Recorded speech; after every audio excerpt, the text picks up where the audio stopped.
you had spoken to this. I mean, this is probably the biggest key to, I think, what our success is downtown is we work with the Division of Police on a daily basis. We share information on persons of interest, suspicious behavior, crime stats. I know that we had just talked last week about this rash of car break-ins in the Discovery City. Their response was, I'm like, this is what we're doing, is there anything you can offer up? And they said, well, we can put some plainclothes folks out there, and last night they did arrest. So I mean, this ongoing communication and collaboration is very helpful. And on our end, if they want a little bit of, if they can't shake things up politically on their end for something, let's just say, they can say to us, you know what, we really could use this, and can you kind of go back for us, and it's coming from us, and it's more sometimes well received, and the results are really better.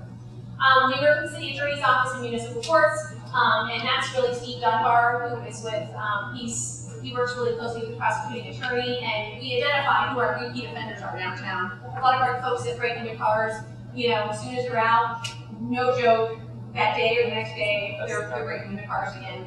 And we work with the City Attorney's Office to identify those folks and also to kind of tag them when they're going into the court system, to let them know that, you know what, this person has done this, this is the 10th time he's been in front of the courts in the last 2 years. And can you either be a little more harsher when you're sentencing, or is there some other stuff going on? Is there some mental health issues? Is there some addiction issues? Something like that we need to go on an alternative route. Social service providers, again, we work with them on a probably daily basis, Allison, and they really work closely, especially when we have hard cases, because there are occasions that kids and adults are kind of falling through the cracks, and we need to get everyone at the table, and they have come to the table, and we've helped the person get where they need to be. Private screening, maybe talking to us, we just continue to have daily dialogue with them and what the needs are. Linkage, I'll just briefly mention that we coordinate a group called the Security Managers Information Network of Ohio, SPINO, and we meet bi-monthly. Again, it's just primarily private security managers, but the Division of Police also attends and State Highway Patrol. Again, it's sharing information on persons of interest, but we also do training, and a lot of people come up to that to provide that. I know next month, actually in August, there's a gentleman from the State Highway Patrol that's going to talk about how to deal with an active shooter in the workplace. So those are those for instances. But we want to share all that with folks, so that we all could be in that potential situation. And then I'll talk more about the website ready communications in the next couple slides. One thing that we're doing right now as far as to link communications is we have a pilot program in which I think there's now 19 private security entities that have 800 megahertz radios in which they can actually talk directly with one another, and they can also talk to the Division of Police. So if there is a crime in progress, or there is a suspicious person, or X, Y, or Z, there's a gas leak, for goodness sakes. I mean, they can communicate with their neighbor or down the street, as opposed to the sergeant having to run around to every building and let people know what's going on. This tightens up the network of communication. Again, it's a pilot program. Early next year, we should be expanded to all of downtown, and then I think there's a total of 63 entities that will be involved with that pilot program. And this is just who's involved right now with that program. And we also have, again, to increase communications, is we have a secure website, again, in which private security and the Division of Police can share information. You have the ability to send out high priority alerts, so if there was, for instance, an armed robbery that happened in a Huntington Bank building, someone can key that in to the website and it goes out to everybody, to their email right away, saying it's a high priority and there's a description of the person, that sort of thing. Again, the radios are supposed to complement this so we can get the word out really quickly. The training announcements, photos, we have a huge photo selection now of, you can search by car break-ins, and then you can bring up a lot of the photos of people that have car break-ins in downtown. And these are just some slides of what our website looks like. And this is all searchable. That's what's good about it, is that in the past, you know, everyone keeps information, but it's like to be able to dig out the information and share it with prosecuting attorneys can be tough sometimes, because you know that they've committed a crime over and over and over again, and then you're trying to dig up all these old emails about the incident, and it's just pretty tough. And this is helping us out a lot. Results, and I want to talk about two things. One is about overall crime, what we do is track crime on a very regular basis. And when we look back to 2004, this is actually goes back to 2003 because it talks about a rolling average. We looked at downtown, the Discovery Center specifically, Crossroads specifically, and then the rest of downtown. And you can see what's happened. Crossroads is the blue line. We've had 30% reduction in crime. And then the Discovery, 18% decrease. And actually in downtown, it's gone up by 20%. The rest of downtown, I would say. So based on that, it looks like something's happening. You can't say it's all about the city, but I think it has a lot to do with our partnership with the Division of Police.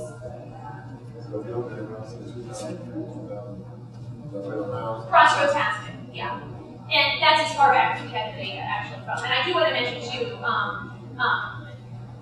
it looks like from this, it's like, oh, we got it totally under control and everything's perfect now. Because it's really not. I mean, there are some hot spots definitely still downtown. We still struggle with youth, and to your point, it's kind of like, I would say, young adults and older youth and congregating in certain areas, particularly after school, and we know some drug dealers going on and some other activities. So we continue to struggle with that, and I think my perspective for a long time, and this is crazy because I used to do social work and I used to think more social work than enforcement, but my first inclination was just enforcement down at one location, and you know that worked to some extent, but always the problems were certain. So I thought, oh my gosh, I mean, we're doing outreach for folks that are adults. Why are we doing some type of outreach?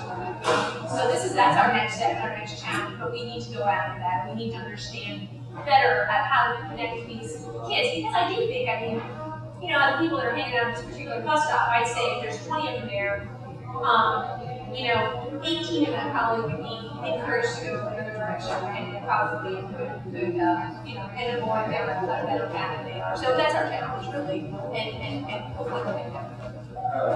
You said the SID is a self-tax organization? The property owners in the SID agree to tax themselves. How did you pull that? Well, you know, it's a lot of it. You know, a lot of it is based on the property owner's self-interest because they're in business to lease their space or sell their property or get people, their customers in downtown. So they want to make sure it's an environment in which people want to do business. So do they send it to you or it comes directly out? It comes directly out. It's a tax that you would get on your property taxes. It's a special assessment, and the auditor actually collects it. And yeah, we receive it twice a year.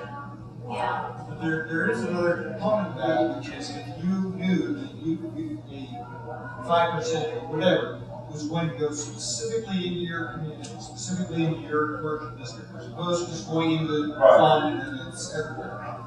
That's one of the reasons why there's such a ability to invest in it, because they know it's being utilized right there. You got a packet on how y'all did this, because organizations like APDS, you know, that's something y'all might be able to make extra money on by going out and teach people how to set that up in their community. We could, yeah. A lot of it is the time it takes to do that. But yeah, I agree that there's certainly opportunities probably in Columbus and other areas that would benefit certainly from the special improvement district. And I honestly think that as a result of it, I think people fear that city services will actually get worse because we're kind of sense replacing them. But what we've seen is it's only got better. And it's really with the collaborations, partnerships that we've built. And you know, a lot of times cities get credit for all this, and we don't care. I mean, we just want it to work. You know. Last question: do people in that area vote on a regular basis on maintaining this tax? It's in the case of Capital Crossroads and Discovery City, it's every 5 years. So and they could actually vote to dissolve it. I mean, and the people specifically the property owners. Right. Yes. It's a mindset too, because they, like in one area you saw, it's 49% on the property, 49% that you got all of the property owners that if they come into that area, they got to pay that expensive rent. So they all, and then the value of their property hopefully will continue to go up. And I know guys were doing the plants for a while. That really was like